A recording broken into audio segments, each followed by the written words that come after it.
One of the coolest things about nasal snuff is something that you don't really like when you first try it. If you come back to it sometime later, you might really like it.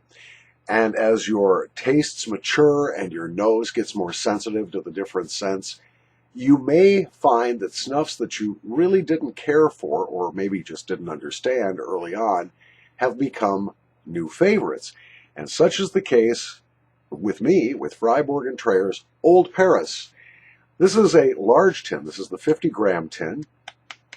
I got this about a year ago from Mr. Snuff. I've kept it in cool, dry storage away from light and kept it tightly sealed. And I don't know what turned me off about this. I don't think my first review of this was terribly negative. I just didn't find much to like. And it was because my palate, my schnoz, was not yet educated, I think. And also because your tastes change over time. A word to the wise, if you have a snuff, unless you absolutely loathe it, as I do with the Wilsons of Sharo chili chocolate, I wouldn't give that to my worst enemy. I would not give that as a joke yappo. I would not, that's just, it's garbage. It's ant poison. I'm not going to use it, ever. But some of them, you discover when you come back to them that you really kind of like them. And that is the case. Now, this is a kind of a strange snuff, the Freiburg and Treyer Old Paris, because when you first open the tin, if you just put your nose in there,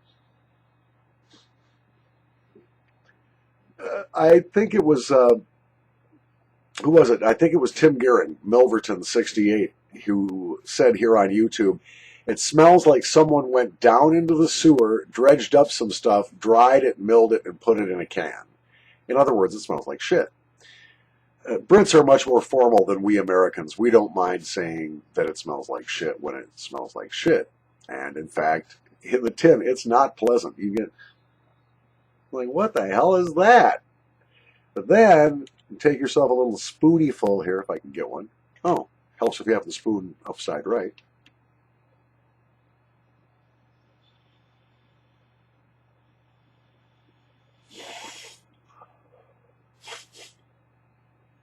And in the nose, it's a completely different experience. Is it a floral? Oh yeah, it's a Freiburg and Treyer, so it's going to have some floral notes.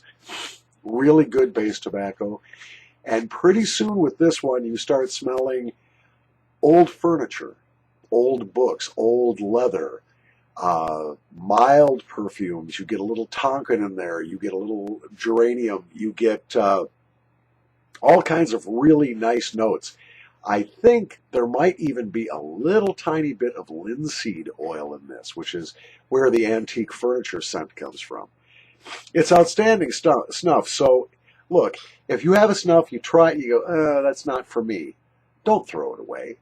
Unless, of course, you're going to send it to me, in which case, please throw it away. Send it freely. But hang on to it for a while, because like the Old Paris with your Uncle Squinty, you might come back to it and recognize it as a 5 out of 5 on the Squinty scale. From the Dank Basement, just a short one today. Come back to a snuff if you don't like it. You will be surprised. You might like it the second or third time you try it.